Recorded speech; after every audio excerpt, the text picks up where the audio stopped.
গল্পের নাম একটি খেজুর ও ছোট্ট ঈমান। একদিন নবীজি সাল্লাল্লাহু আলাইহি ওয়াসাল্লাম এর দরবারে এক গরিব মানুষ এল। সঙ্গে তার ছোট্ট ছেলেটা। ছেলেটির চোখ বড় বড়, ক্ষুধায় যেন ঝিমিয়ে পড়ছে।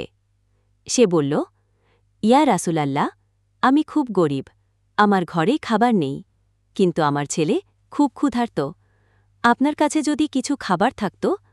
নবীজি সাল্লাল্লাহু আলাইহি ওয়াসাল্লাম নিজের ঘর এনে দিলেন। ছেলেটা খেজুরটা নিয়ে চুপচাপ তাকিয়ে রইল। তারপর সেটি না খেয়ে তার মায়ের হাতে দিয়ে বলল, আম্মু, তুমি খাও, তুমি তো অনেকদিন কিছু খাওনি। এ কথা শুনে নবীজি সাল্লাল্লাহু হেসে উঠলেন। সাহাবীদের দিকে তাকিয়ে বললেন, এই ছোট্ট ছেলেটার মধ্যে রয়েছে বড় ঈমান। যে ছোটবেলাতেই শিখে গেছে অন্যের জন্য ত্যাগ কাকে বলে, আল্লাহ তাকে দুনিয়া ও আখেরাতে উত্তম প্রতিদান দেবেন।